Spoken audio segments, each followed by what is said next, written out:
자, 이번에는 귀가 맛있을 시간입니다. 네. 정말 오랜만에 함께 하는군요. 대선 끝나고 처음 봤고 네네.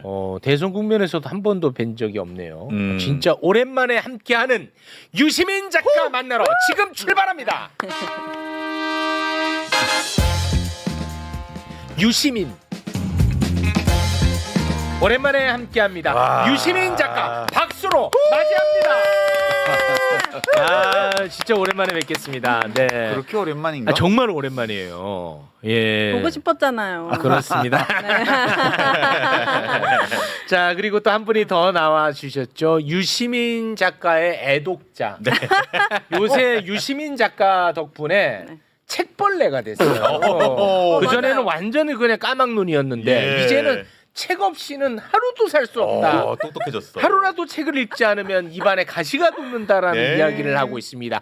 오윤혜님 박수로 맞이합니다. 네, 반갑습니다. 오윤혜입니다. 우리 유 작가님의 청춘의 독서에는 이런 구절이 나옵니다. 저봐. 막 술술 나와. 술술 나와 진짜야. 아주 인상 깊은 구절입니다. 네. 권력은 마주보고 있을 때보다 권력과 함께 서 있을 때 더 큰 두려움을 느낀다. 그래서 나는 행복하게 살기 위해서 권력을 멀리하기로 와. 결심했다. 야. 그래서 총리직 거절하신 거예요? 야, 그런 얘기 안 하기로 했어. 근데 진짜 되게 이 구절이 함께 서 있을 때 왜 큰 두려움을 느낄까 했는데 그 책에는 함께 권력과 서 있으면 아군들이 미친 듯이 공격하고 막 그런 삶이더라고요. 예. 그래서 굉장히 인상 깊었습니다. 아니 총리직을 거절했다 이런 건 어떤 분들이 여기 나왔을 때 얘기했나?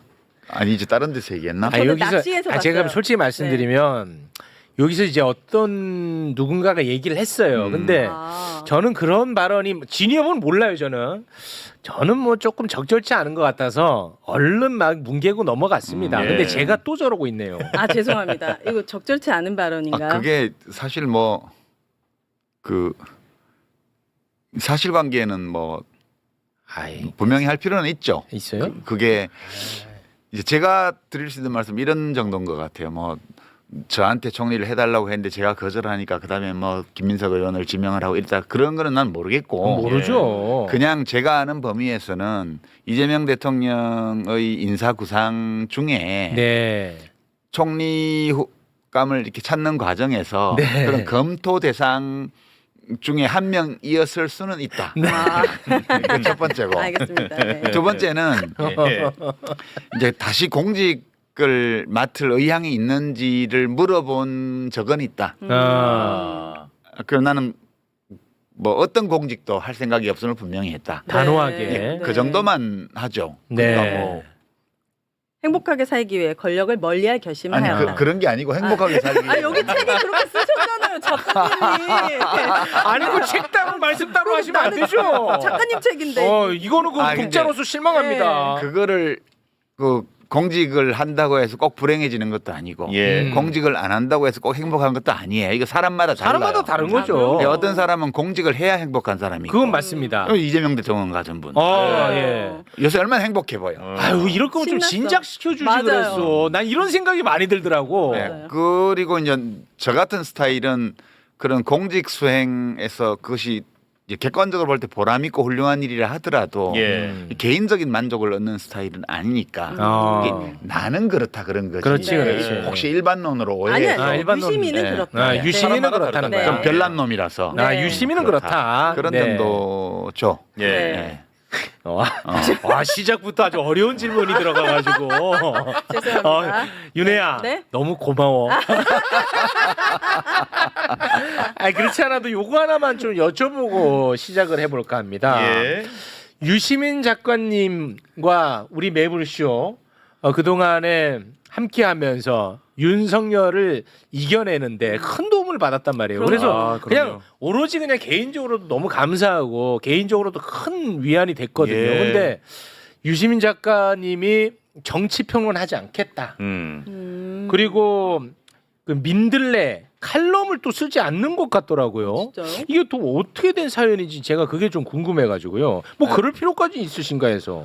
뭐 정치 비평을 안 하겠다 이런 건 아니에요. 되도록 좀 네. 안 해야 되겠다는 마음을 먹었고 왜 그래요? 그리고 이제 민들레 칼럼도 이제 그게 제가 하는 제일 중요한 정치 비평이었는데 네. 그 2주에 한 번씩 네. 이제 글이 안 써지는 거예요. 아. 그래서 제가 이제 시민 언론민들 내에는 글이 안 써져서 네. 못 쓰겠다고 얘기를 했어요. 아, 그래요? 네, 근데 여러 이유가 있는데 제가 사실은 2016년, 17년 그 박근혜 탄핵되고 나서 좀 되게 좋았어요. 그때 뭐 TV 예능 프로 같은 데 나가고 말쓸 신잡 알쓸 신잡 이런 거 하고 해서 뭐 맞아. 사람들이 저 인간 저 몹쓸 인간인 줄 알았는데 맞아. 알고 보니 괜찮네 뭐 이런 얘기 네. 듣다가 네네. 2019년도에 조국 사태 터지면서 이제 정치 비평 형식으로 참전을 한 거죠. 그 조국 사태에 참전을 하면서 이제 활발한 정치 비평을 그때부터 해서 약 7년 가까이 그걸 했어요. 네. 했는데 이제 제가 매불쇼는 재작년 이맘때 문과남자의 과학공부 그 책 내고 나서 나왔던 것 같아요. 한 2년쯤 전에. 네네. 그랬는데 제가 이제 그거 하면서 그 정치 비평이 때로 좀 힘든 일이거든요. 근데 네. 제가 제일 힘들었던 거는 이게 다른 비평가들에 대해서는 정치권에서 비평가에 대해서 공격하지 않아요. 아니 뭐 아무렇게나 해도 뭐 이번에 뭐 무슨 뭐 국힘당이 뭐 170석을 한다 이런 얘기를 하는 사람 했다고 해서 국힘당에서 공격하거나 민주당에서 비판하거나 하지 않아요. 근데 이제 비평가들끼리는 할 수 있죠. 근데 제가 하는 비평에 대해서는 비평가들이 막 비난을 하고 막 왜곡하고 할 뿐만 아니라 국힘당에서도 공격을 해요. 때로는 막 민주당에서도 마음에 안 든다고 막 그러기도 하고 이게 되게 부담되는 일이잖아요. 부담될 수 있죠. 맞아요. 근데 그게 왜 나만 유독 그러지? 그게 꼭 뭐 그분들 잘못은 아니고 내가 비평이라는 형식을 빌렸지만 조국 사태 때부터 참전해서 윤석열 일당과 6, 7년간 싸워왔잖아요. 그러니까 네. 이제 사람들이 보기에는 저거는 윤석열하고 싸우는 사람 이렇게 인식이 되는 것 같아요. 네, 그런데 이제 제가 하다 보니까 사실 문재인 대통령 시절에는 제가 사실 좀 약간 책임감을 느꼈어요. 문 대통령께 제가 일은 안 하지만 밖에서 힘 넣어드리겠습니다. 이렇게 네. 말씀드린 적이 있어서 네. 그게 밖에서 좀 해야 된다는 어떤 의무감 같은 게 좀 있었죠. 네.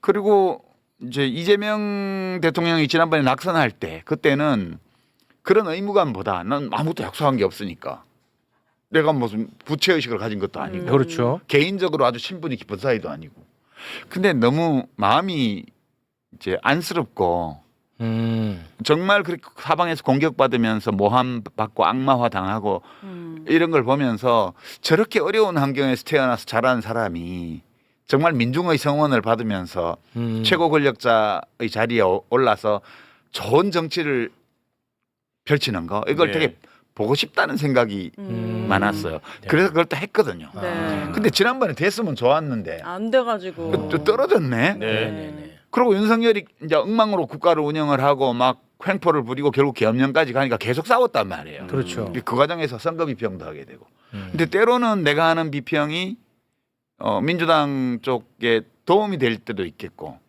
또 하다 보면 뭐 민주당 쪽에서 저건 안 했으면 좋았을 걸 이런 거를 할 수도 있죠. 네. 비평이라는 게 늘 그러니까. 네. 그러니까 이제 도움되는 거가 있을 때는 그냥 지나가고 좀 민주당 입장에서 볼 때 저거는 좀 다르게 했으면 좋았을 걸이라든가 이런 게 되면 공격해요? 공격을 하는 게 아니라 이제 비판. 뭐 우리하고 관계 없다고 한다든가 진짜요? 아니면 심지어는 그러지 말라라고 한다든가 이렇게 한단 말이에요. 네네네. 아니 나는 비평하는 사람인데 민주당 당원도 아니고 정치하는 사람도 아니고 그냥 비평하는 사람인데 참 힘드시네. 그러니까 이제 그게 힘드셔. 수많은 사람들이 선거 결과를 총선 결과를 예측을 했고 나도 그 중에 하나였는데 맞아. 나가 공격을 받았어요. 네. 이번에 또 이제 대선 국면에서 또 네. 그 김문수 씨 부인 설란영 씨 문제 때문에 어마어마하게 막판에 그랬잖아요. 그래서 제가 이거는 예. 이제 하면 안 되겠구나 더 이상 이게 근데 그런 모르겠습니다. 생각을 많이 하게 됐죠. 그때 아니 근데 그거는 일단은 영향력이 그만큼 있다라는 거 아닌가 하는 생각이 들어요. 물론 저는 힘들 것 같아요. 말씀을 들어보니까 참 쉽지 않으시겠다라는 생각이 드는데 저는 아무리 이야기를 해도 내 얘기를 받지 않아서 속상한 사람이거든요. 근데 이제 작가님은 이제 그만큼 영향력이 있다라는 이제 방증이죠. 그래서 이제 이재명 대통령은 대통령이 됐잖아요. 네. 그리고 잘 하실 거예요. 저는 네. 옛날부터 잘 하실 거라고 믿었으니까. 네. 그리고 제가 무슨 빚을 진 거라든가 이런 게 없어요. 그냥 네네. 일방적으로 제가 이분이 대통령 되는 걸 보고 싶다. 그러면 되게 기쁠 것 같다. 일종의 인간 승리잖아요. 대단한. 네. 그런 거 보는 건 기분 좋은 일이잖아요. 네네네. 이제 그거를 잃었기 때문에 더 이걸 꼭 해야 된다는 어떤 책임 이런 것도 제가 굳이 가질 필요가 없는 관계이기도 하고. 네. 그래서 예, 그래서 이렇게 시끄러운데 때로는 나는 뭐 민주당원은 아니지만 그래도 내가 하는 활동이 그쪽에 좀 도움이 되기를 바라는 마음을 늘 가지고 해왔는데 그게 내 마음과 달리 안 그럴 때도 있잖아요. 뭐 그럴 수 있죠. 그러니까 그런 부담이 너무 커졌어요. 이번에 이 일을 겪으면서. 아니 근데 그러니까 이제 안 써지는 거예요. 이게 아니 근데 요거 자기 하나는- 검열을 하게 돼요. 이렇게 쓰면 그러면 안 돼. 네. 안 써진다. 문장 하나를 쓸 때마다 네. 이것이 어떻게 악용될 위험? 이게 진짜. 아군한테 받는 상처가 더 깊고 커요. 아니 꼭 어쩌면. 아군한테 받는 것 때문이 그럴 것 아니라 같아요. 전체적으로 하든 이것이 그러니까 자기 검열을 너무 하게 되는 거예요. 그래서 글이 안 이거 써지시고. 진짜 유시민 상처 너무 크다. 그래서 맞아. 이렇게 자기 검열을 한 문장마다 한 단락마다 계속 검열을 하게 되면 네. 비평을 안 하는 게 맞겠다. 아, 그- 아니 어떤 선택이든 저는 매우 존중하고 지지합니다. 저는. 예, 그래서 예, 이제 저는. 매불쇼에 나올 일이 별로 없어져서 오늘 그래도 우리 시청자들한테 그 대선도 끝났고 하니까 한번 인사는 해야 되지 않을까. 네. 왜 못 나오는지 이야기 네. 좀 하고. 그럼 오늘 마지막이에요? 아니 안 그렇게 돼요. 내가 가만 안 있지. 그렇지. 근데 그 작가님. 근데 사실관계는 또 우리가 따져보는 게 중요하니까 작가님으로 인해서 이번 대선 국면에서 시끄러웠던 거는 현상이었어요. 그건 맞아요. 근데 그게 예를 들어 표를 깎아먹는 행위가 됐느냐? 그 데이터가 있어요? 저는 그거랑은 전혀 별개라고 보는 입장이거든요. 그 데이터로는 입증이 안 되고. 없죠. 근데 이제 다만 비평하는 사람으로서 네. 자기 자신의 비평 행위에 대해서도 비평적으로 볼 필요는 있어요. 그건 맞죠. 네. 그래서 일종의 자아 비판 같은 거를 한번 해보자면 네. 제가 이제 이 설란영 씨 관련 발언 중에 무엇이 문제가 돼서 이렇게 시끄러워졌을까 생각해봤어요. 이건 한번 정리를 해야 될 것 같아 당사자가. 그러면 당사자 말씀 듣기 전에 네. 제가 요거 잠깐 좀 말씀드릴게요. 저는 지난번 대선 국면에서 유시민 작가의 그 설란영 여사 관련한 발언 이것 때문에 개인적으로 혼자서 엄청 괴로웠던 사람이거든요. 뭐냐면 설란영 여사의 빙의를 해서 설란영 여사는 아마 이럴 것이다라는 이야기였어요. 네. 네. 그런데 그거를 두고 언론에서 뭐 여혐이다, 무슨 뭐 엘리트주의다라고 엄청나게 때렸단 말이야. 네. 그리고 방송에 나오는 논객들도 그걸로 엄청나게 비판 많이 하더라고요. 네. 여야할 것 없이 다 했습니다. 근데 저는 그걸 거의 대부분을 다 봤습니다. 이건 제 느낌이지만 그 해당 발언을 진짜 제대로 듣고 비평한다고 느껴본 적이 없어요. 처음에 만들어진 프레임대로 그 안에서 호적되더라고. 나는 그거를 다 듣고도 그 발언이 불편할 수 있다고는 생각합니다. 그건 뭐 각자의 몫이니까. 근데 제대로 듣고 보지도 않고 언론이 만든 프레임대로만 가는 거야. 그래서 내가 그게 너무 화가 나는 거야. 있는 그대로 다 듣고 나서 비평한 거는 가능해. 근데 내가 볼 땐 그거 안 봤어. 그래서 내가 이걸 한번 하려고 했었는데 네. 괜히 또 하면 긁어부스럼이 될까봐 또 내가 못 하겠는 거야. 네. 그게 또 내가 비겁해 보이고 혼자서 굉장히 좀 힘들었던 기억이 있어서. 그러시구나. 네. 그럼 미안해요 힘들게 해가지고. 아니야. 진짜. 근데 공교롭게도 네. 그때 그 빙의에서 했던 발언이 그러니까 추정이지 어떻게 보면 그 발언을 증명해주는 증언들이 나왔었어요 또. 네. 그래서 그런 건 별로 중요하지 않아요. 저한테 중요해요. 예. 그래서 오늘 그것만 한번 좀 듣고 갔으면 그래, 좋겠어요. 준비를 예, 해놨어요? 그거 하나만 좀 듣고 그런 가겠습니다. 것도? 그래서 네, 그래서 준비했어요? 허락해 주신다면 네. 유시민 작가의 원 발언 보고 네. 그거를 증명해 주는 발언 이렇게 두 개 연결해서 네. 보겠습니다. 됐죠? 예. 네, 일단 그러면 유시민 작가의 그 문제가 됐던 그 발언부터 일단 한번 듣고 옵니다. 설란영 씨는 저는 이해할 수 있어요. 왜 저러는지. 그러니까 유력한 정당의 대통령 후보 배우자가 다른 유력한 후보 배우자를 공개적으로 헐뜯는 이런 말을 하는 것은 저는 처음 봐요. 설란영 씨는 그때 구로 20단인가 있던 세진전자라는 그 전자부품회사 노동자 위원장이었어요. 그리고 이제 김문수 씨는 한일도르코 지금 금속연맹 산하의 거기 노조위원장을 했죠. 그러니까 김문수 씨가 학출 노동자, 대학생 출신 노동자로서 찐 노동자하고 혼인한 거예요. 그러면 그 관계가 어떨지 짐작하실 수 있죠. 김문수 씨는 너무 훌륭한 사람이에요. 설란영 씨가 생각하기에는 나하고는 균형이 안 맞을 정도로 대단한 사람이에요. 원래부터. 그리고 그렇게 훌륭한 삶을 살았어요. 그 관계가 그렇게 돼 있는 거고 그런 남자와의 혼인을 통해서 내가 조금 더 고양되었고 그렇게 느낄 수 있겠죠. 자기 남편에 대해서 비판적으로 보기가 어려워요. 이런 조건에서는. 국회의원 사모님이 됐잖아. 남편을 더욱 우러러보겠죠. 경기도지사 사모님이 됐어요. 더더욱 우러러보겠죠. 대통령 후보까지 됐어요. 그러니까 자기 남편에 대해서 비판적 거리를 유지하는 게 되게 어려워요. 그래서 이제 원래 본인이 감당할 수 없는 자리에 온 거예요. 이 유력한 정당의 대통령 후보 배우자라는 자리가 이 설란영 씨의 인생에서는 거기 갈 수 없는 자리예요. 그래서 이 사람이 지금 이렇게 발이 공중에 떠 있어요. 영부인이 될 수도 있는 거예요. 그러니까 제정신이 아니다 그런 뜻이죠. 한마디로. 예. 자, 설란영 씨는 아마 이렇게 생각하고 있는 것 같다라는 발언이었습니다. 네.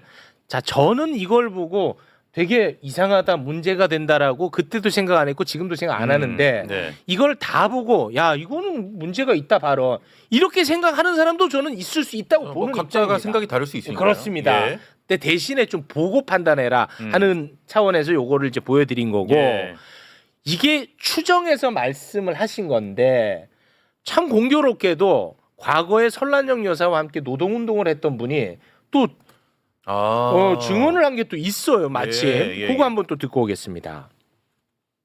그 설란영 씨하고 결혼했을 때 심각했어요. 그때 한참 서울대 나온 놈들이 운동권에서 주름 잡으면서 노동자 출신 여성들하고 결혼하는 게 유행처럼 발생했던 때였습니다. 그때 노동자 출신 설란영 씨를 결혼하면서 하루는 제가 대학서점이라는 곳에 봉천사를 갔는데 설란영 씨가 제가 굉장히 친한 친구였는데 저를 번쩍만척하고 동아일보를 펼치고 보는 거예요.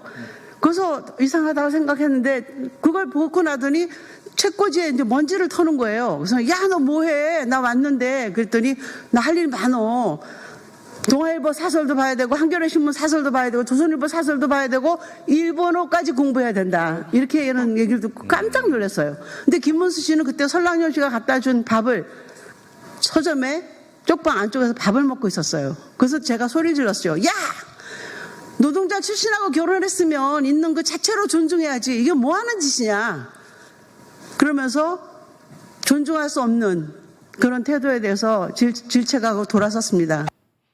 네. 유시민 작가가 빙의해서 추정한 것을 네. 어떻게 보면 약간 좀 뒷받침해주는 증언처럼 저는 느껴졌는데 자, 제가 얘기하고 싶은 건 여기까지고 네. 이제 뭐 당사자니까요. 유시민 작가님. 굳이 저런 거를 볼 필요 없어요. 저한테는 이 중요했어요. 문제는 저한테는 중요했어. 이제 조금 전에 제 말하는 영상이 나왔는데 우선 이제 한 두 가지 문제가 있어요. 하나는 작은 문제고 하나는 이제 좀 큰 문제일 수 있는 제 네. 발언에. 네. 첫 번째는 그 제정신이 아니다 그 표현이 있죠. 그건 좀 뭐 과할 수 있죠. 그거는 되게 이제 네. 비평하는 사람으로서 네. 좀 과한 표현이에요. 그런 네, 거는. 네. 그러니까 그런 표현 쓰면 안 되는 건데 네. 저기 약간 그 다스베이다라는 데가 좀 캐주얼한 데여가지고 제가 그러니까 저 캐주얼한 분위기에서 나온 이 캐주얼한 발언이 어떻게 쓰일 수 있다는 생각이 안 한 거예요. 그러니까 그거는 비평하는 사람으로서 잘못이 있는 거죠. 자기 검열을 했어야 되는데 저때 좀 되게 해이한 자세로 했어요. 네네. 이제 그 이제 첫 번째 문제고 저거는 제가 이미 좀 잘못한 거라고 얘기를 한 적이 있어요. 네. 이제 더 근본적인 문제는 이게 이제 국힘당에서 전국의 플랜카드를 저를 공격하는 플랜카드를 걸고 네. 막 지지층 투표 독려를 하고 막 그랬습니다. 그러니까 뭐 일개 비평가의 발언을 놓고 그런 일은 유력한 없죠. 정당이 전국의 플랜카드를 며칠간 걸고 막 유세장에서 떠들고 막 뭐 종편 이런데 대담에 나와가지고 공격하고 이런 사례를 저는 듣도 보도 못했는데 그렇습니다. 그래서 유시민 찍겠다는 사람도 많이 나왔어요.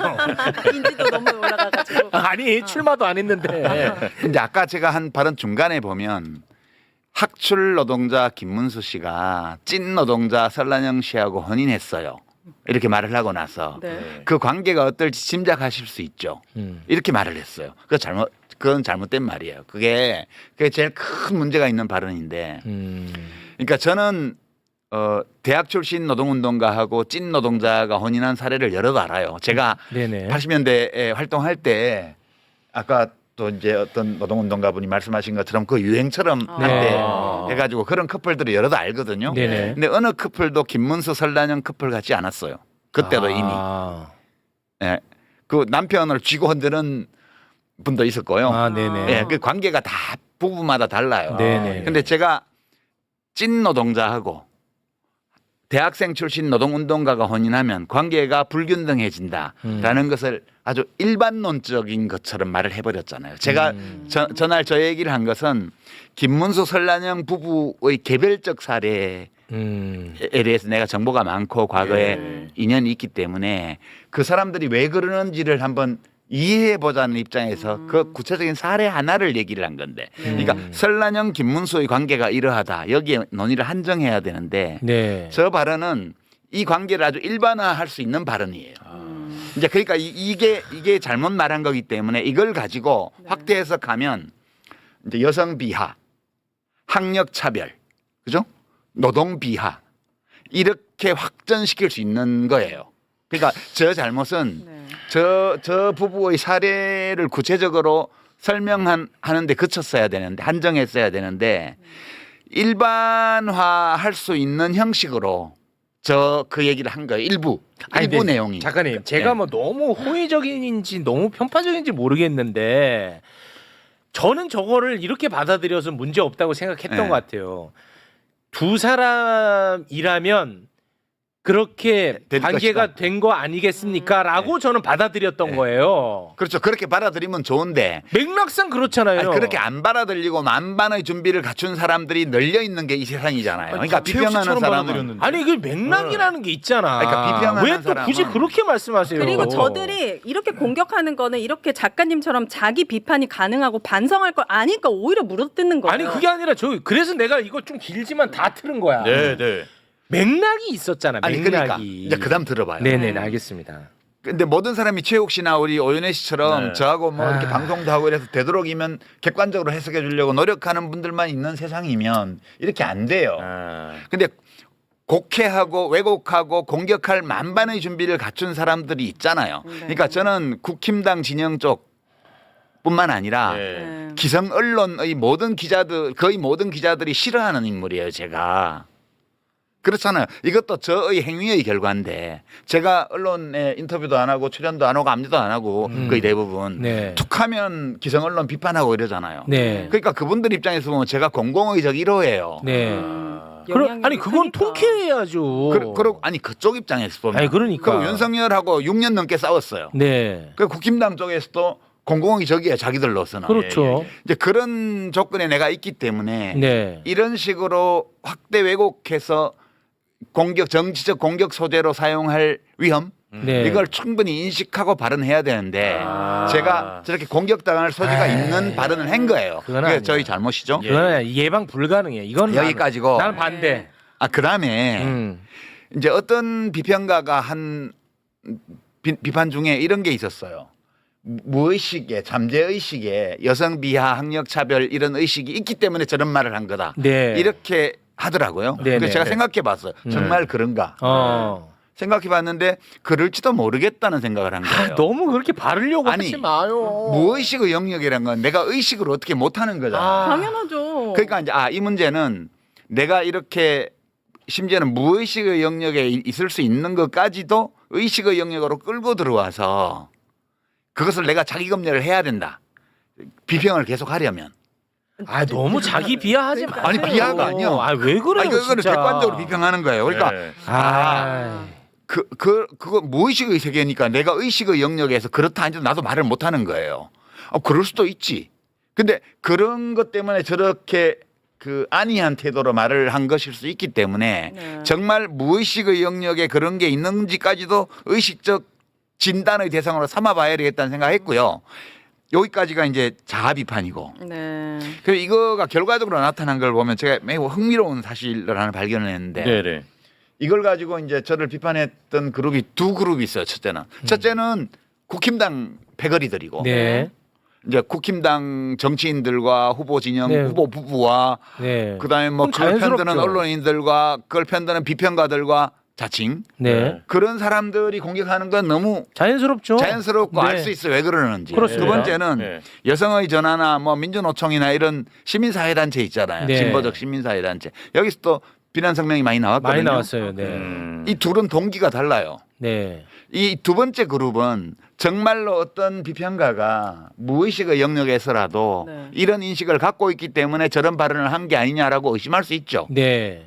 그리고 그렇게 의심하면 발언할 수 있는 거고요. 네. 그다음에 이것이 대선 국면 막바지에 국힘당 쪽에서 이거를 이용해 먹고 있다는 사실은 그 사람들이 신경 쓸 문제가 아니에요. 네. 이분들은 이른바 신념윤리, 자신이 옳다고 믿고 있는 바에 따라서 옳은 일만 하면 되는 거지. 내가 하는 행위가 현실에서 초래할 수 있는 어떤 예측 가능한 결과에 대한 책임까지 느끼면서 일을 하는 분들이 아니에요, 이분들은. 네. 그러니까 이분들이 이렇게 하는 거는 자신의 신념에 따라서 하는 거기 때문에 이것은 그러네요, 그렇지 않네요, 서로서 논쟁할 수 있는 문제라고 저는 봐요. 근데 국힘당과 그 패거리들이 한 거는 저는 되게 좋게 봤어요. 왜요? 왜냐하면 이분들이 이토록 인권 감수성이 그래요?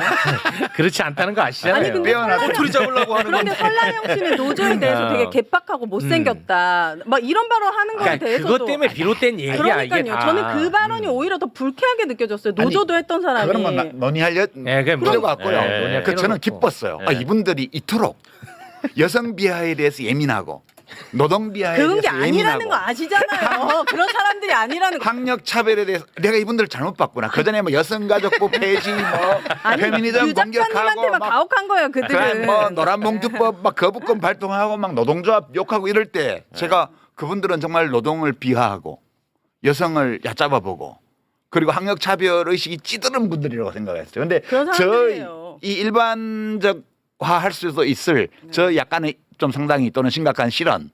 좀 잘못된 표현 방식 이거에 저렇게 분기탱천해서 저렇게 하는 걸 보니 우리 대한민국 앞으로 잘 되겠다. 차별금지법도 이번 국회에서는 무난히 통과될 것 같다. 이런 사실 때문에 그분들이 모쪼록 앞으로 네. 매사에 그와 같은 경각심과 감수성을 높은 수준에서 유지해 주시면 나로서는 이 모든 비난에 대한 비난받은 거에 대한 보상을 아니, 받을 것 같다. 저 작가님. 그런 생각은 해요. 아니 뭐 작가님, 뭐 작가님 아이고. 자유롭게 무슨 말씀이든지 다 하실 수 있지만 저는 오늘 솔직히 굉장히 불편해요. 왜요? 왜냐하면 저는 지금 그냥 쉽게 표현해서 작가님을 편들면 작가님을 욕했던 사람들로부터 내가 공격 대상이 될 수 있다고 생각하잖아요. 당연한 그렇지. 자연스럽죠. 같이 날아가는 걸 감수합니다. 왠지를 알아요? 나는 이게 만약에 잘못됐다고 생각을 해야 난 이런 잘못을 안 하려는 예방이 가능하잖아. 나는 그렇지 않아요, 지금. 난 잘못됐다고 생각하지 않아. 아니, 그래서 나는 예방이 불가능해. 표현이 잘못됐다니까 그 관계가 어떤지 짐작하실 수 있죠. 이 표현은 아니 그 맥락상 아니, 맥락은 그들이 그런데. 입장에서는 그렇게 봤다고 우리는 받아들였단 아니 말이에요. 내가 잘못했다는데 왜? 왜 그러냐면 왜 그래 맞아요. 예, 그러니까 예. 왜 그러냐면 네. 맞아요. 작가님 본인이 잘못했다는데 네가 뭔데 껴들어? 맞습니다. 왜 그러냐? 이유가 있어요. 이유가 이렇게 가이드라인을 가혹하게 잡아버리면 다른 사람들이 어떤 발언을 어떻게 합니까? 아니 이제 여성의 전화나 민주노총이나 한국노총에서 잘 싸우겠죠 앞으로.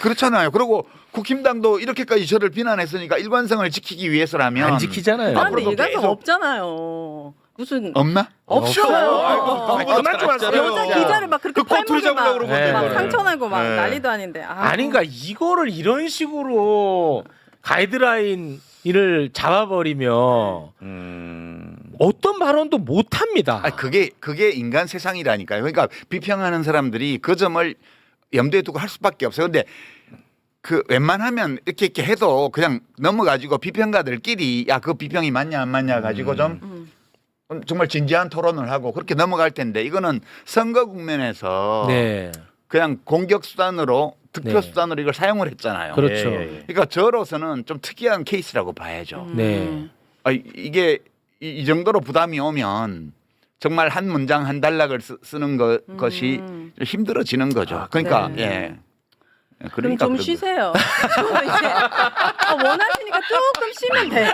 지금 휴식이 필요해. 글이 잘 써질 때쯤 다시 또 비평을 하시면 되니까. 지금은 강요하지 말아요. 그래 강요하지 마. 강요하지 아니 마. 내가 왜 개인적으로는 강요하냐면 힘드실 수 있잖아. 민들레 칼럼을 중단하면서 예. 내 논평할 게 사라졌어. 그럼 개인적으로 전화 그걸 상담하세요. 베껴야 되는데. 네.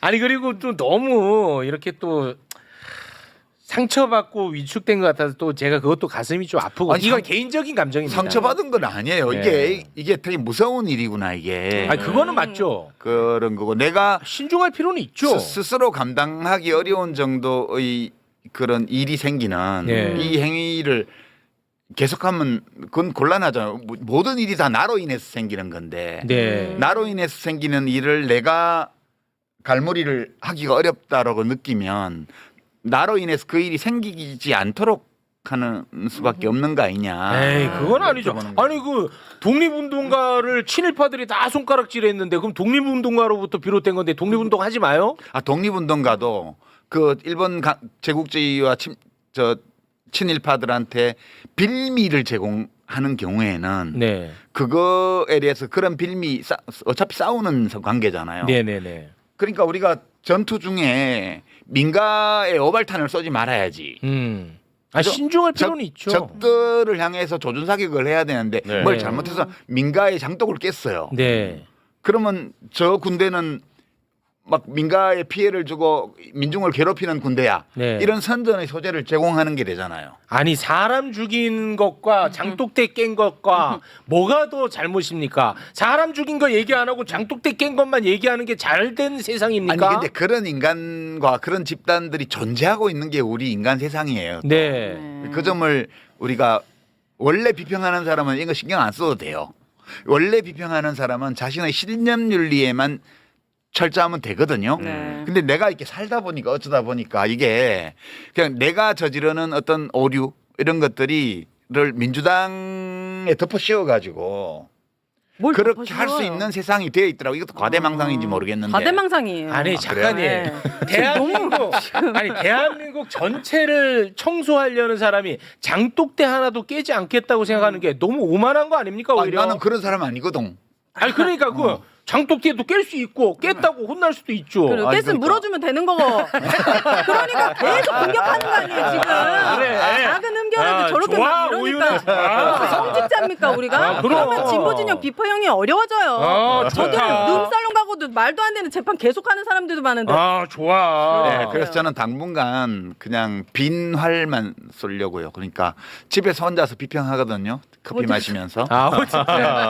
이렇게 제 아내나 제 아들이 듣는 데서 아 네. 이러면서 뭐라고 한마디씩 네, 해요. 네, 아, 네. 이건 잘된 일이네. 뭐 좋은 일이네. 아유, 어떻게 이렇게 판사가 이러지?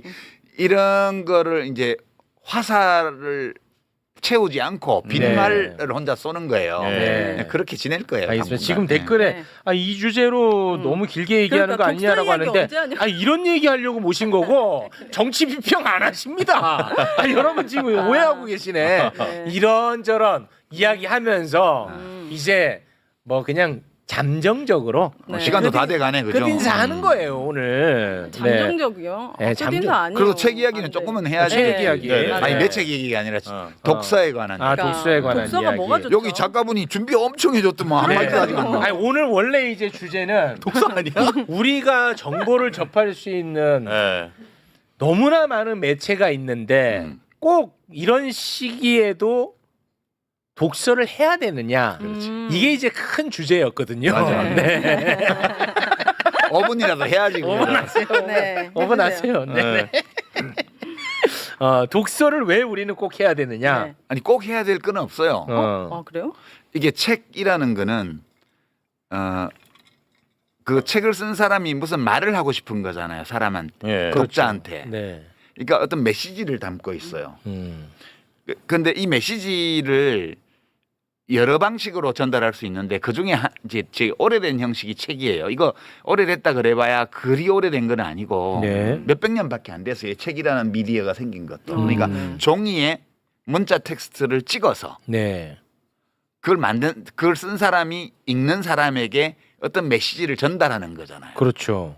그러니까 이 책이라는 미디어는 문자 텍스트로 소통하는 그런 매개체에 예. 지나지 않아요. 네. 근데 문자 텍스트로만 소통할 수 있는 게 아니라 우리가 언어 중에서 문자 말고 말로도 할 수 있고요. 그렇죠. 말뿐만 아니라 영상 뭐 이런 거 음악 다 얹어가지고 말하자면 멀티미디어로 소통할 수도 있잖아요. 그렇습니다. 교감하고. 네. 그러니까 그 책이라는 것은 예전에 라디오, 텔레비전 이런 게 생기기 전까지는 책이 뉴미디어였죠. 네. 그러니까 지금 책은 완전 올드 미디어가 돼 있죠. 네. 네. 그렇지만 그러니까 꼭 책을 읽어야만 제대로 된 인간이 될 수 있는 건 아니에요. 다른 미디어를 통해서도 예. 문자 텍스트 아닌 다른 방식으로도 얼마든지 지식과 정보와 감정과 생각과 이런 것들을 전달할 수 있고 받을 수 있습니다. 네. 근데 책이 가지고 있는 장점은 네. 이게 올드 미디어인데도 왜 안 죽냐 하면 오로지 문자 텍스트로만 전하기 때문에 네. 이 유튜브 보는 거와는 달리 여기는 다 보여주는 심지어는 댓글까지 보면서 볼 수 있어. 네. 네. 근데 이 책이라는 이 문자 텍스트로 이루어진 미디어는 그 책을 쓴 사람하고 그 책을 읽는 나하고 둘만 교감해요 여기서. 그리고 어떤 주제, 어떤 문제에 대해서 거의 할 수 있는 이야기를 전부 다 담아놨어요. 질문 하나, 어떤 책 한 권이 한 개의 질문을 다루는 책인 경우도 많아요. 네. 그러니까 굉장히 깊게 들어가면서 문자 텍스트에 불과하지만 영상을 머릿속에 조합할 수 있어요 우리가. 때로는 필자 글쓴이의 음성 지원이 되는 것 같은 느낌이 네, 맞아요. 받기도 하고요. 네. 호흡이 맞으면. 네. 그래서 독자가 이 영상을 보는 것과 달리 많은 부분을 자기 직접 해야 돼요. 그러면서 똑같은 시간 동안 똑같은 정보를 받아도 문자 텍스트로 받는 이것이 이 두뇌 속에서 다른 활동들을 많이 하면서 이걸 봐야 맞아요. 되기 때문에 아. 영상으로 보는 것보다 더 깊게 남아요. 그럴 수 그래서 있겠네. 책이 되게 되게 어릴 좋아요. 때 이렇게 설명하면서 책 읽으라고 했으면 나도 읽었지. 무조건 읽으라고만 하니까. 그게 무조건 심지어 읽으라고 하는 사람도 안 읽어. 그래갖고 내가 안 읽었잖아. 저는 어제 유시민 이렇게 작가님과 설명하니까 교감을 했거든요. 진짜 책을 읽으면서. 그래서 유 작가님이 사마천 같은 작가가 됐으면 좋겠다. 권력 앞에서도 비판적으로 신랄하게 역사 기록을 할 수 있는 이재명 정부 5년을 비판적이고 신랄하게 기록하는 사마천이 되라. 오윤혜 씨가 사마천을 인용하는 상황. 와 대단하다 근데. 책이라는 미디어의 위대한 점을 우리가 지금 바로 보고 있는 거예요 현장에서. 나는 제가 말에 실수하네. 사마귀를 실수한 줄 알았어. 야 사마천에 나도 놀랐어. 그러니까 나 깜짝 놀랐어. 근데 진짜 많은 도움이 되고 교감이 됐습니다. 근데 저도 윤석열 계엄이로 6개월 동안 두 가지 취미가 생겼거든요. 6개월 그 힘든 6개월 동안 네. 하나는 술이고 하나는 책이었어요. 좋아. 술도 좋고 책도 좋아. 왜냐면 전 신앙이 없으니까 미래가 너무 암담하고 희망이 주님을 없는데 모시는 거지. 막 누군가는 종교가 있는데 어디에 기대야 돼 하면서 이제 책을 펴게 되고 야. 맹자를 보고 유시민을 보고 야 낭만이. 최강문을 보고 최강욱을 보고 낭만이 있어. 이렇게 버텼죠. 저도 진지하게 좀 고민이 하나 있는데 요즘 시대가 책을 읽기 좀 어려운 시대잖아요. 피로하고 바쁘고. 저 같은 경우는 책을 펴면 끝까지 못 읽어요. 근데 그러다 보니까 되게 자책감도 좀 심하고 아. 왜 이렇게 좋은 책을 나만 다 끝까지 못 읽어? 와, 좋다 이 질문. 방송도 못 하고 왔는데 어. 책도 못 이런 자괴감이 요즘 좀 빠지더라고요. 아, 끝까지 뭐. 이러다가 이제 뭐 도태 되겠죠. 아, 이 도태 아니 근데 되는 이거 좀 거예요. 진심이야. 실패한 사람 같이 느껴져. 그럴 필요는 없고요. 그러니까 그게 그 책을 끝까지 못 읽는다 이러면 끝까지 읽을 수 있는 책을 고르면 돼요. 아. 이 세상에는 책이 너무너무 많아요. 그러니까 저도 못 읽는 책이 많다니까요. 도저히. 아, 유시민도 못 읽는 책이 있어요? 소설책 중에도 안 읽혀져. 읽어지는 아, 그래요? 소설이 있고요. 아, 그런 게 있어요? 철학책 중에도 저는 니체, 키에르케고르 뭐 이거 못 읽어요. 오, 그게 안 들어와요? 안 들어요. 이야, 이거는 큰 위로다. 이따가 뭔 소리 하는 거야? 뭐 이런 막 집어던져요. 야, 그렇게 있어요. 요거 좀 위로 힐링이다. 똑같네. 그건 독자의 책임이 아니고 저자의 책임이구나. 아, 저자의 책임이야. 아니면 독자와 저자가 서로 안 맞아. 맞지 네. 않아. 궁합이 안 궁합이 안 맞구나. 좋아. 궁합이 안 어. 왜냐면 훌륭한 객관적으로 볼 때 아주 좋은 남자고 객관적으로 볼 때 아주 괜찮은 여자인데 네. 둘이 이혼하는 경우 있잖아. 아, 맞아요. 아, 그렇지. 그 남자가 이상한 건 아니거든. 그렇지. 네. 궁합이 안 맞는 아, 거지. 궁합이 안 그 중에 하나가 이상할 수도 있지만 아. 둘 다 이상하지 않은데 그냥 궁합이 안 맞는 걸 수도 있어. 아, 좋다 좋아. 그 책하고 독자도 저자하고 독자도 궁합이 맞는 저자 독자가 있어요. 그러니까 내가 끝까지 책을 못 읽겠다면 이건 그 썸만 타자가 많은 여자 같은 또는 남자 같은 존재일 수 있는 거지. 알아면 알아갈수록 좋아져야 되는데 만나면 만날수록 모르겠어. 그러면 진도가 안 나가지겠죠. 아니 그러면 작가님은 책을 선택할 때 나의 궁금증이 하나가 생겼어. 이 궁금증을 채워줄 수 있는 책을 선택하시나요? 아니면은 보다가 궁금함이 생겨서 거기에 들어가는 거예요? 어떻게 선택합니까, 책을? 그때 달라요. 그것도 저는 달라요? 책의 세계는 거의 무한대로 넓기 때문에 누구도 이 세계를 전체적으로 조망하면서 내가 지금 이 책을 볼 때야라고 하기 어려워요. 그러니까 보통은 자기가 종사하는 업과 관련된 전문 분야 네. 이런 데들은 꿰고 있죠. 이쪽에 뭐 문학비평가 같으면 문학평론가 같으면 원래 이번 달에 나온 소설이 주목할 게 뭐 있나 이렇게 보게 되겠죠. 네. 그렇지만 그냥 독자 입장에서 보면은 세상에 너무 많은 책이 있어요. 그래서 저도 그냥 되는 대로 봐요. 어떨 때는 뭐 미디어에 나온 책, 이거 재밌겠는데 생각이 들어서 보기도 하고, 어떨 때는 서점에 우연히 들렸다가 보기도 하고, 어떨 때는 뭐가 궁금해서 검색해보고 이런 책이 있구나 해서 보기도 하고요. 그래요? 이게 또 사람마다 달라요. 책 찾는 방식이. 저는 그냥 어차피 책의 세계는 내가 다 모르니까. 네. 그 우리 인생은 짧으니까. 그리고 나는 막 어느 한 골짜기에 깊이 잠수해 들어가서 거기를 막 정밀 탐사하는 이런 스타일의 인생을 사는 사람은 아니고 그냥 나룻배에 들러가지고 바람 좋네, 풍경 좋네 이러면서 저기 괜찮은데?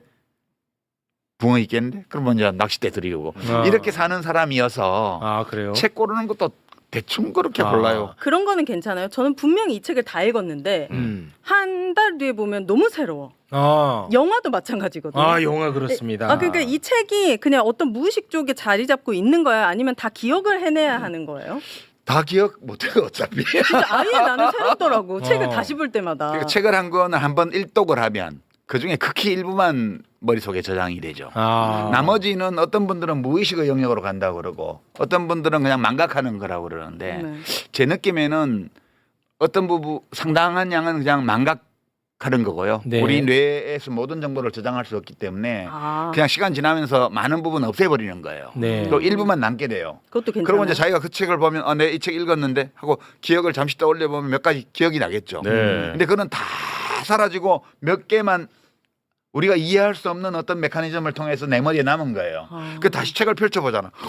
이 책이 이런 책이었어. 너무 새로워. 그런 면도 있고요. 또는 내가 독서하는 능력이 더 자랐기 때문에 처음에 읽었을 때는 안 보이던 게 그렇구나. 그럴 수 있어. 이게 보이는 거예요. 근데 북한산, 설악산 올라간다. 그러면 체력이 약한 사람은 정말 땅바닥만 보고 막 맞아. 숨 헐떡거리면서 사탕 먹으면서 올라가잖아요. 네. 아무것도 안 보여요. 네. 자기 발 앞에 말고는. 네. 근데 체력이 엄청 산을 자주 다녀가지고 이제 체력이 엄청 좋아졌잖아요. 그러면 쉽게 올라가면서 여유롭게 옆 골짜기도 보고 꽃도 옆 보고 봉우리도 나무도 보고 하늘도 보고 구름도 보고 지나가는 사람도 보고 어디 주막집도 보고 이렇게 되는 거거든요. 맞아. 보이는 게 예. 달랐던 야, 이 거예요. 성장한 그럼요. 만큼 달리 보여. 그렇죠. 우리 오윤혜 씨도 네. 10년 전에 나를 그냥 쓰레기 보듯이 하더라고. 아 그때는 그때, 쓰레기였잖아요. 맨날 예쁜 여자 만나고. 아, 이거 맞는 얘기잖아. 근데 이제 오윤혜도 약간 좀 인문학적 소양이 쌓이니까 나를 바라보는 게 약간 경외감으로 보더라고. 맞아. 그때 힘들 때는 오빠 찾게 돼. 진짜 윤석열 갑자기 풀려났을 때 오빠 어떻게 우리 그렇지. 죽을 맛이다. 이러면 안 돼. 나도 죽을 맛이다. 약간 그러면 우리 작가님은 이 독서하는 그 행위 있잖아요. 그 느낌 행위 이 자체를 또 사랑하시죠? 그렇죠. 그 이제 자체를. 그 왜 그러냐면 제가 사실 이번 주 금요일에 그 라이브 방송이 하나 있는데 네. 노무현 재단하고 그 인문사회 교양서적 출판하는 출판인들하고 콜라보 해가지고 사람 사는 세상 책문화제라는 걸 금토일 사흘간 해요. 노무현 시민센터에서. 네. 근데 이제 뭐 강연 뭐 같이 하는 토론 북토크 뭐 이런 거 있는데 그 중에 하나가 네. 알레오 북스를 거기다 하나 붙여가지고 라이브를 해요. 네. 공개 방송으로. 네네네. 근데 제가 이제 책 읽는 거 관련해서 최근에 경험이 다시 만날 세계라고 해가지고 음. 그 이번 탄핵 계엄 극복 과정에서 그 시위에 참여했던 네. 주로 젊은 여성분들 필자들 한 10분 정도가 아. 짧은 글들을 써서 모은 책이 있었어요. 그거를 네. 알리오 북스에서 한 2, 3주 전에 다뤘거든요. 네.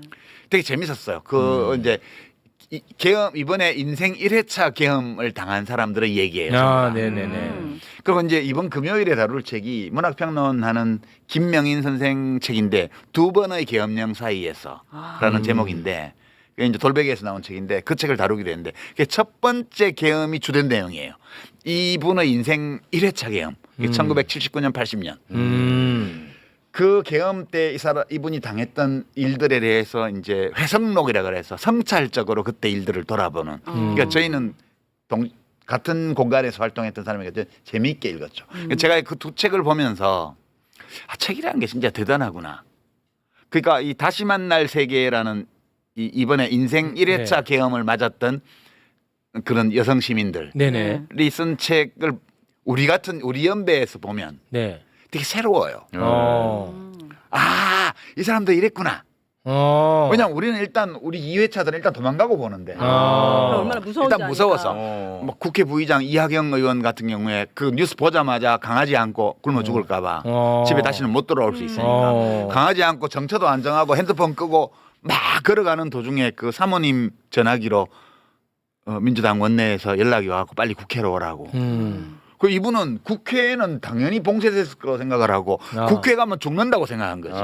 이게 인생 2회차, 3회차 네. 계엄을 겪은 사람들이 반응이에요. 그러니까 이제 지금 이번에 인생 1회차 계엄을 맛본 분들은 지금 이번 계엄이 인생 2회차이거나 3회차, 4회차였던 사람들이 과거의 계엄 상황 때 어떤 일을 겪었는지를 보면 되게 신기할 거예요. 이 두 번의 계엄령 사이에서라는 이 책은 이번 계엄이 실제적으로 인생 2회차 계엄인 어떤 문학평론가의 그 자기가 겪었던 첫 번째 인생 1회차 계엄에 관한 얘기예요. 근데 이거를 지금 젊은 2030들이 이걸 본다면 조금 그 이 세대를 하게 될 거예요.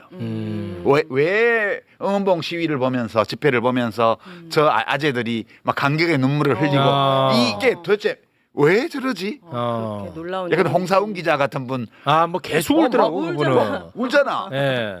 그게 너무너무 달라요. 그러니까 우리 세대는 우리가 경험했던 1회차 계엄 당시의 상황과 이번 2회차 계엄이 너무 다른 거예요. 네. 이건 완전 신세계예요. 지금 2회차 계엄에서 겪은 거는.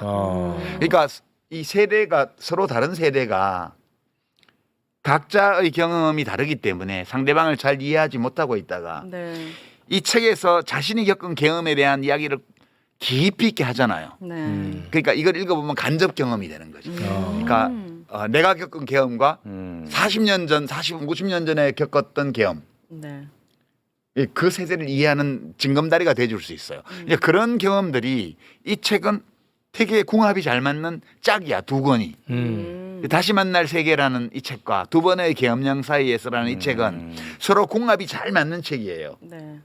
그러니까 이런 경험, 이게 소통이라는 게 결국은 그냥 한두 마디 말로는 다 전할 수 없는 이 계엄에 대한 그 어떤 경험 네. 이런 것들이 간접 경험으로 서로 공유되는 거죠. 그래서 제가 이 김명인 선생의 책에 대해서 부제를 붙인다면 네. 라고 하고 이제 우리 제작진한테 이런 부제 생각해 보라고 그랬어요. 다시 만날 뻔했던 세계. 되게 너무 끔찍해요. 그러네요. 네.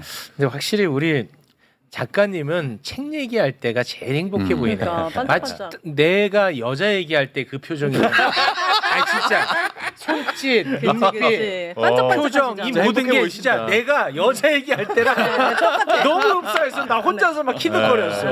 너무 좋아하시네. 그랬어요? 예. 좀 너무 나와서 좋아하시네 진짜. 책 얘기라도 자주 해주세요. 비평 안 하셔도 되니까. 그러니까 좋잖아요 네. 이렇게 인문학적인 그치. 이야기. 아니 책을 한 권을 읽어도 근데 재밌게 하고 막 행복하게 읽어야 되는데 요즘은 너 한 달에 몇 권 읽어. 독서량에 너무 집착하니까 에이 그런 거는. 거기 아니면 내가 무식한 사람이 되는 것 같더라고요. 요즘은. 아니 너는 무식하고.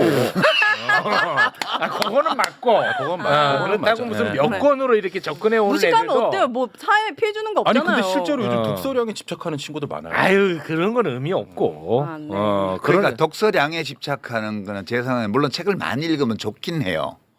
마치 하루 세 끼 맛있는 걸 계속 먹으면 좋은 것처럼. 예, 예.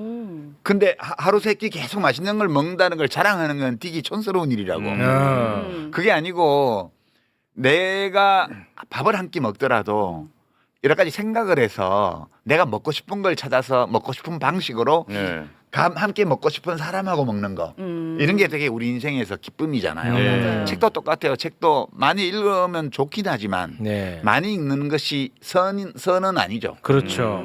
그러니까 한 권을 읽더라도 정말 맛있게 맛있게 읽어야지. 이 책을 내용을 내가 이해했다를 넘어서서 책을 읽는 행위를 둘러싼 여러 일들이 있어요. 그런 것들을 함께 생각하면서 느끼면서 이렇게 책을 읽으면 네. 읽고 나서 다 잊어버려도 돼요. 어차피 잊어버리는 건데 예. 그 잊어버린 것 같지만 언젠가는 또 그 일부는 살아 돌아와서 내게 돼 있다는 걸 알게 돼요. 좋습니다. 유 작가님이 낚시 채널에서 이런 말씀하셨어요. 내가 먹는 음식이 내 몸이 되고 내가 읽는 책이 내 생각이 된다고. 그럼 뭐 나는 라면이냐? 그 말도 안 되는 음식 얘기를 하나를 해. 먹더라도 내 몸이 되기 때문에 야, 진짜 내가 맛있고 라면을 좋은 얼마나 거. 먹었는데 내가 라면이야? 그래서 라면인 거예요. 지금 배 봐봐. 라면으로 가득 찼잖아요. 배를 보라 그래. 아니 되게 본인을 아낀다는 느낌이 들더라고요. 나를 그래? 소중하게 생각하면 그러지 않아요? 좋은 거 먹고 좋은 책 읽고 네. 좋은 사람 들어가는 만나고. 게 좋아야 나오는 것도 좋죠. 네. 근데 저는 아무튼 저도 이제 그 낚시 채널 이제 가끔 보는데 맞아. 저는 작가님한테 가장 부러운 게 하나가 있어요. 뭐냐면 하나밖에 없어요? 아니 그러니까 진짜 가장 부러운 거. 네, 하나. 본인이 좋아하는 거를 너무 잘 알더라고. 아 좋아하는 것을. 내가 좋아하는 거를 아주 너무 잘 알고 있는 분 같아서 그래서 내가 그거를 보는 거야. 왜냐면 그러니까 그게 나한테 힐링이 되더라고 간접적으로. 잘 봤나요?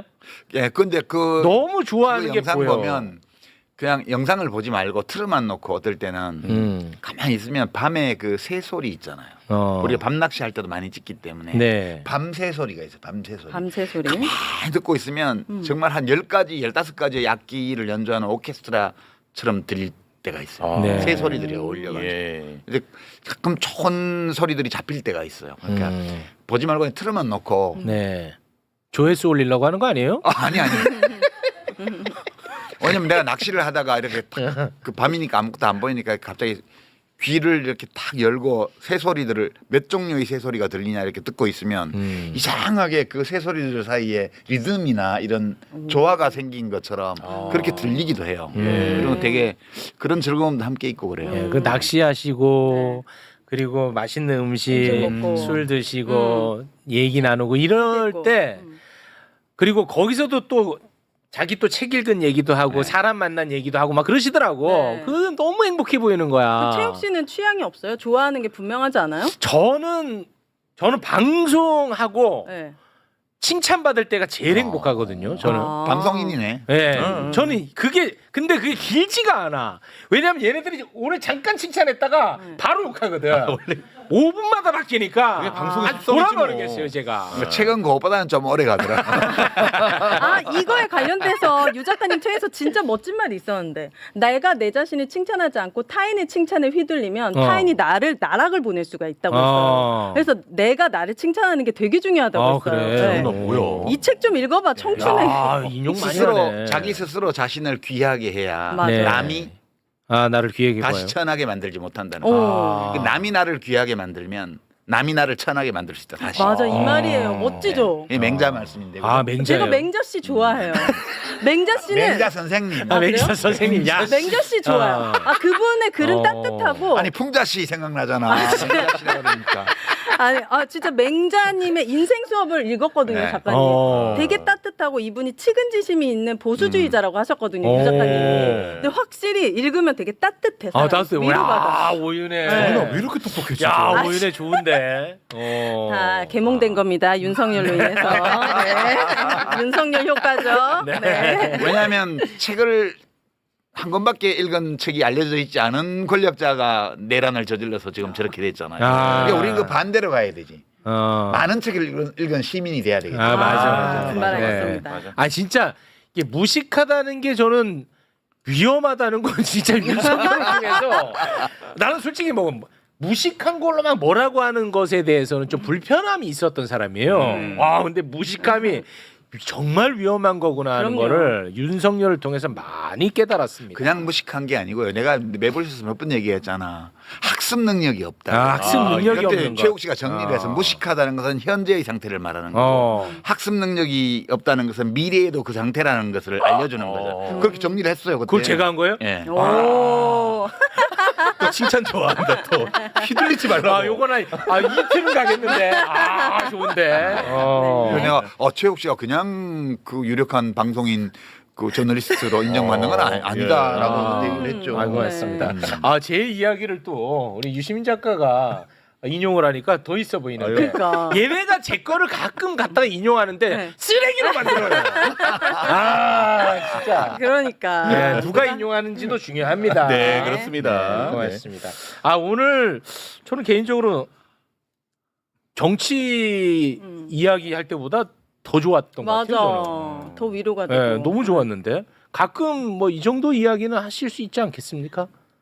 아니 이건 별로 뭐 할 그리고 제가 솔직히 오늘 작가님한테 정말 매우 개인적으로 궁금한 질문을 많이 준비해 왔어요. 그래요? 예. 해봐요. 아니 근데 가야 될 시간. 아니 근데 오늘 앞에 작가님하고 이야기를 하면서 엄청 많이 해소됐어요. 아 그래요? 예.